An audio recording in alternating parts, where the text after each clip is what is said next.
हाँ तो दोस्तों, स्वागत है मेरी एक और नई वीडियो में। तो भाई आज इस वीडियो में मैं बताऊंगा आपको एक बहुत ही कॉमन सा क्वेश्चन जो मेरे से पूछा जा रहा है, क्या ये i20 डिसकंटिन्यू होने जा रही है क्या इसका डीजल वेरिएंट डिसकंटिन्यू हो रहा है क्या। तो भाई सबसे पहले तो मैं आपको क्लियर कर दूं कि i20 डिसकंटिन्यू नहीं हो रही है। सिर्फ और सिर्फ i20 डीजल के बारे में कुछ खबरें हैं जिनके बारे में मैं आगे बात करूंगा विद एविडेंस। ठीक है, तो भाई देखो मैं आपको बता दूं, मैं ये एक i20 डीजल ओन करता हूँ, अभी लिया मैंने रिसेंटली मार्च मंथ में। आगे की ग्रिल देख के आप समझ गए होंगे कि ये डीजल वेरिएंट है। देखो इसमें हनीकॉम टाइप की ग्रिल है।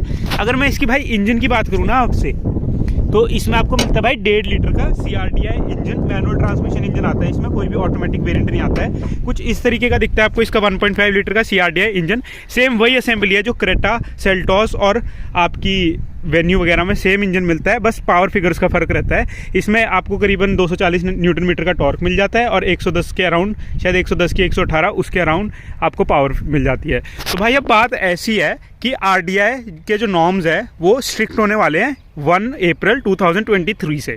तो भाई उन नॉर्म्स को मीट करना इस छोटी गाड़ी के लिए पॉसिबल तो है, लेकिन बात यहाँ आ जाती है कि एक कैटालिटिक रिडक्शन सिस्टम लगाना पड़ेगा गाड़ी में, और वो कैटालिटिक रिडक्शन सिस्टम होता है बहुत ही ज़्यादा एक्सपेंसिव।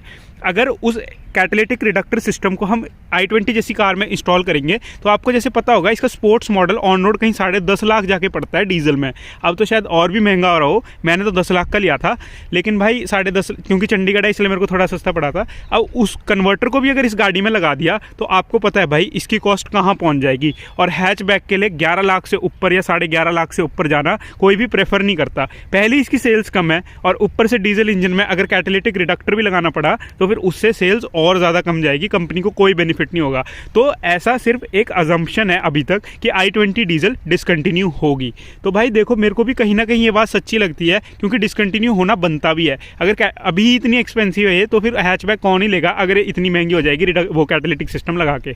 अभी आपको 10.5 लाख की पड़ती है, समझो हमने इसमें कैटालिटिक का वो सिस्टम लगा दिया, समझो 1 लाख का मिनिमम लगता है, वो 1 लाख का समझो कंपनी ने 80,000 और बढ़ा दिया इसका प्राइस। तो अब लगा लो भाई 11.5 लाख से ऊपर पहुंच जाएगा स्पोर्ट्स मॉडल का हैचबैक का प्राइस। अब 11.5 लाख रुपए कोई इसमें देने से अच्छा कोई SUV एक अपनी पूरी वही चेंज कर देगा क्लास, हैचबैक की तरफ क्यों जाएगा, अपना सेगमेंट चेंज करेगा ना आदमी। 11.5 लाख जब उसको देने SUV की तरफ जाएगा तो भाई इसका डिसकंटिन्यू होने का पूरा चांस है। अभी ऐसी कोई कंफर्म्ड न्यूज़ तो नहीं है, ये भी एक आर्टिकल मैं आपको इधर स्क्रीनशॉट डाल दूंगा, रशलेन की तरफ से ये स्क्रीनशॉट एक सोर्स है जिधर से मैंने पढ़ा है।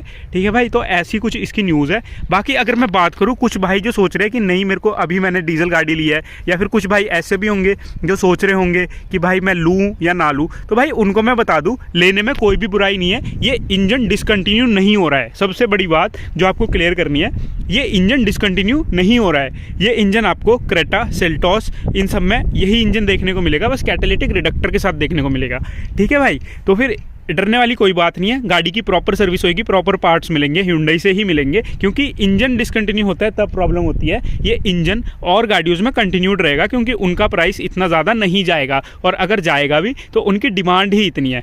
अभी आपने पहले देखा होगा, इससे पहले आपकी ग्रैंड i10 नियोस और औरा भी आती थी डीजल में, लेकिन उनमें आता था 1.2 लीटर का 3 सिलेंडर इंजन। भाई वो कंपनी ने डिसकंटिन्यू कर दिया था अभी फरवरी या फिर जैन के मंथ में। तो भाई वो इसी वजह से करा था, सेल्स बहुत कम थी लेकिन उनका प्राइस बहुत ज़्यादा था, इस वजह से उन्होंने उसका तो डीजल डिसकंटिन्यू कर दिया था। अभी तक तो इसका हुआ नहीं है, लेकिन इन फ्यूचर फुल पॉसिबिलिटी है कि इसका डिसकंटिन्यू होगा, क्योंकि आप एक बात मान लीजिए 1 अप्रैल 2023 से अल्टीमेटली ये डिसकंटिन्यू हो सकती है, बिकॉज इसकी प्राइसिंग का बहुत बड़ा इशू हो जाएगा, कोई इसको लेना प्रेफर नहीं करेगा। अगर हम इसकी सेल्स की बात करें, ये सिर्फ 10% एक शेयर कंट्रीब्यूट करती है अपना Hyundai की सेल्स में।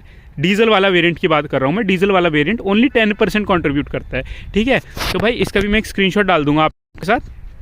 तो ये सारा था भाई इसका। तो अगर कोई भाई सोच रहा है कि मैं डीजल i20 लेके आऊँ या ना आऊँ, या मेरी बुक पड़ी है, तो भाई अगर आपका मन है आप ले सकते हो। सर्विस आपको पूरी मिलेगी इस गाड़ी की, क्योंकि इंजन डिसकंटिन्यू नहीं हो रहा है, हर पार्ट मिलेगा और इंजन कभी भी डिसकंटिन्यू नहीं होगा। आप मान लो 5-6 साल में तो कहीं नहीं जा रहा है इसका ये वाला डीजल इंजन, कंपनी इसी को चलाएंगी। यही एक इंजन है किया और Hyundai के पास जो कि डीजल में है। ठीक है भाई, 1.5 लीटर में मिड रेंज में जो आपको पड़ता है, और ऐसी कोई टेंशन वाली बात नहीं है, आप ले सकते हो i20। बाकी मैं यही कहूँगा, अगर हो सके तो हैचबैक से अच्छा SUV की तरफ जाना प्रेफर करे।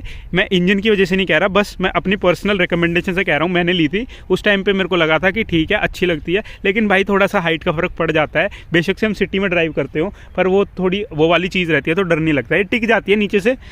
अब मैं बेशक से चंडीगढ़ जैसी सिटी में रहता हूँ, यहाँ तो गड्ढे भी नहीं है, फिर भी भाई टिक जाती है कहीं ना कहीं, थोड़ी बहुत कहीं ना कहीं लगी जाती है। नीची बहुत है, आगे से इसके जो ब्लैक एक्सेंट्स है सारे के सारे घिसे हुए हैं मेरे, क्योंकि नीची बहुत है, आगे से ज़्यादा नीचे, पीछे से इतनी नीची नहीं है।